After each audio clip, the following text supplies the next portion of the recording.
Bismillahirrahmanirrahim. Assalamualaikum warahmatullahi wabarakatuh. Alhamdulillahirabbil alamin. Wassalatu wassalamu ala asyrafil anbiya'i wal mursalin wa ala alihi wa sahbihi wa man tabi'ahum bi ihsanin ila yaumiddin. Ma'asyiral muslimin wal muslimat rahimani wa rahimakumullah. Pertama, segala puji bagi Allah Subhanahu wa taala atas kenikmatan yang Allah Subhanahu wa taala berikan kepada kita semua. Kemudian salawat dan salam semoga senantiasa tercurahkan kepada Rasul kita yang mulia sallallahu alaihi wasallam, sahabat, keluarga dan kita semua orang-orang yang istiqamah di atas jalannya Nabi sallallahu alaihi wasallam. Ma'asyiral muslimin rahimani wa rahimakumullah. Pada malam hari ini kita akan melanjutkan kajian kitab fikih muyasar kita. Terakhir kita masih membahas bab zakat, ya. Bab apa? Zakat. Terakhir sudah kita bahas tentang bab yang berkaitan dengan zakat perdagangan. Sudah kemarin zakat emas dan perak. Zakat perdagangan sudah belum? Sudah kan? Ya. Sekarang kita masuk bab yang baru, masih berkaitan dengan zakat, yaitu fi zakatil khariji minal ardi. Zakat sesuatu yang keluar dari bumi. Zakat sesuatu yang keluar dari bumi. Nanti kita akan jelaskan ada beberapa hal-hal yang berkaitan dengan apa saja yang keluar dari bumi ini. Baik jemaah sekalian rahimani wa rahimakumullah. Yang pertama akan kita bahas tentang dalil yang menunjukkan adanya zakat yang harus dikeluarkan dari sesuatu yang muncul dari bumi. Pertama, Allah Subhanahu wa taala menyebutkan dalam surah Al-Baqarah ayat 267. Antum yang punya mushaf bisa dibuka. Dalam surah Al-Baqarah ayat 267. Allah Subhanahu wa taala berfirman, "Ya ayyuhalladzina amanu anfiqu min thayyibati ma kasabtum wa mimma akhrajna lakum minal ardh." Artinya, wahai orang-orang yang beriman, infakkanlah dari sesuatu yang baik dari yang kamu kerjakan, dan keluarkanlah zakatnya dari sesuatu yang kalian keluarkan dari muka bumi ini. Ini sebagai penguat, wa mimma akhrajna lakum minal ardi, dari sesuatu yang kami keluarkan untuk kalian dari muka bumi ini. Berarti apa? Allah Subhanahu wa taala mewajibkan kepada kita sebagai hambanya, ketika kita mendapatkan sesuatu yang Allah berikan dari dasar bumi ini, maka akan ada zakat yang harus kita keluarkan. Ini yang pertama yang berkaitan dengan zakat yang kita keluarkan yang berasal dari bumi ini. Ini secara umum. Kemudian ada dalil secara khusus. Dalil secara khusus yang berkaitan dengan hal ini adalah dalam surah Al-An'am ayat 141. Ini yang berkaitan dengan hal-hal yang terperinci. Allah Subhanahu wa taala berfirman, "Wa atu haqqahu yawma hasadih." Dan berikanlah haknya atau zakatnya ketika hari panennya. Ketika hari apa? Hari panennya. Ini kalau kita bicara panen berarti apa? Seperti kita bahas kemarin di awal, adanya biji-bijian.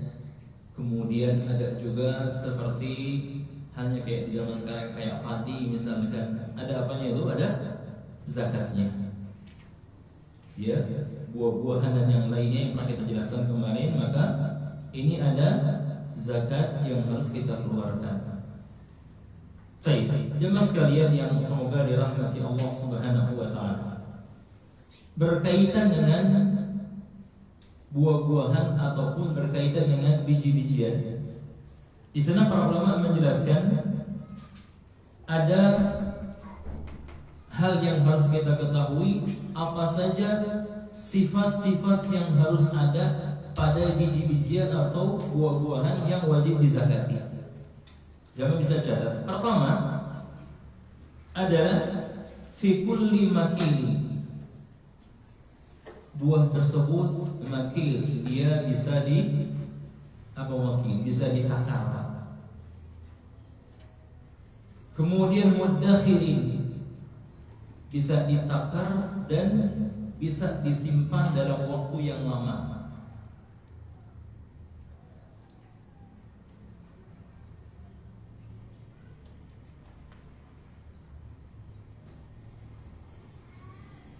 Ini dua sifat. Yang pertama apa tadi? Bisa ditakar atau garis baling ditimbang, kemudian dan dia juga bisa ditaruh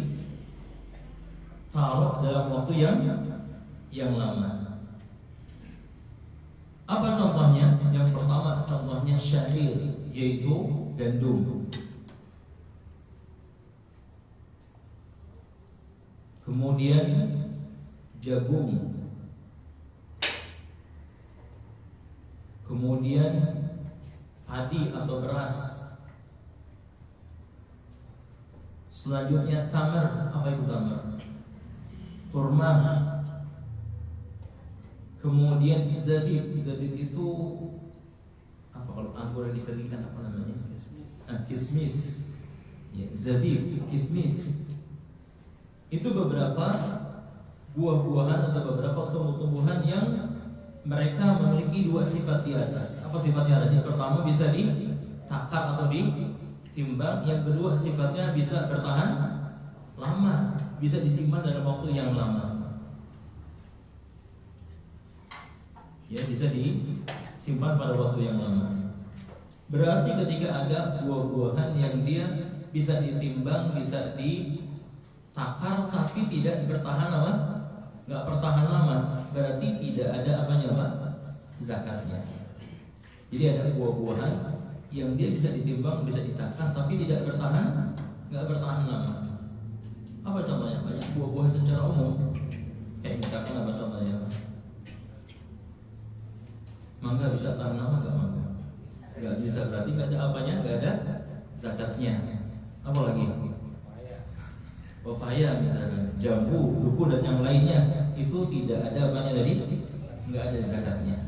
Jadi pastikan tumbuh-tumbuhan atau buah-buahan yang dizakati tadi adalah yang dia punya dua sifat di atas, baik ditimbang atau ditakar. Yang kedua dia bisa ditaruh dalam waktu yang lama.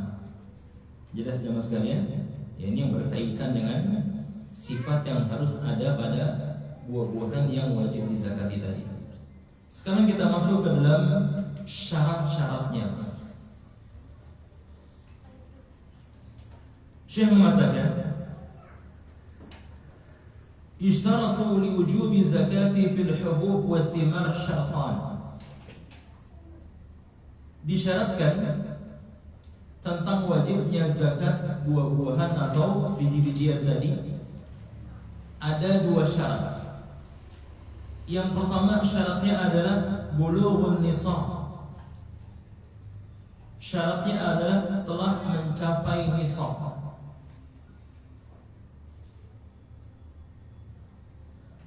Telah mencapai apa? Nisab. Berdasarkan hadis Nabi sallallahu alaihi wasallam yang diriwayatkan oleh Imam Al-Bukhari dan Imam Muslim. Kata Nabi sallallahu alaihi wasallam, "Laisa fima duna khamsati awsuqin sadaqatun." Sebelum kita masuk ke sini, kita akan jelaskan sedikit tentang berapa batasan nisab zakat tumbuh-tumbuhan atau biji-bijian tadi. Yaitu 5 wasak. Ntar kita jelaskan 5 wasak. Nabi sallallahu alaihi wasallam bersabda, "Laisa fima duna khamsati awsuq sadaqatun." Apabila tidak mencapai 5 wasak maka tidak ada zakatnya. Ini beliau berbicara tentang buah-buahan dan biji-bijian tadi. Apabila buah-buahan atau biji-bijian tersebut tidak mencapai 5 wasak, maka tidak ada zakatnya. Ini kata Rasulullah sallallahu alaihi wasallam.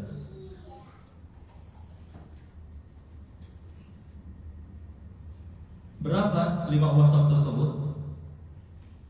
Di sini saya menjelaskan. Antum catat dulu. Dikatakan al-wasaq hamlu ba'ir wa huwa 60 sa'an bi sa'in Nabi sallallahu alaihi wasallam. Jadi satu wasaknya itu adalah sekitar 60 sa'. Satu apa? Wasaknya sekitar berapa? 60 sa'. Berarti kalau 5 wasak berapa tadi? Berapa? Sekitar 300 apa? Sa'. Diurutkan dulu ya. Jadi satu wasak 5 apa tadi? 60 sa'. Kemudian berarti kalau 5 wasak 5 dikali berapa tadi? 60 sama dengan berapa? 300 sa'. Nah kemudian untuk satu sa'-nya sekitar 2,4 kilo. Berapa? 2,4 kilo.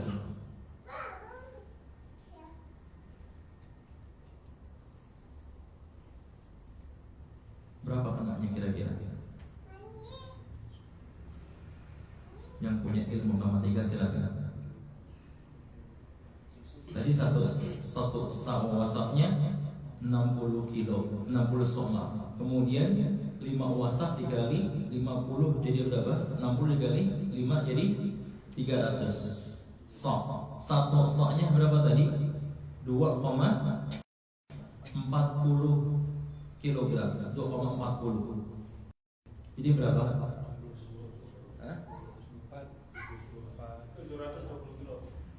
Berapa sekitar? Yakin? Coba diulang kembali.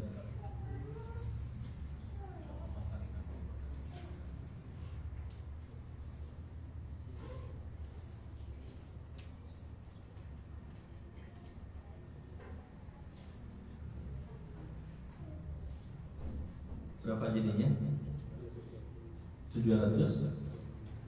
Kurang lebih itu apa? Batasan nisabnya. Batasan apa? Nisabnya.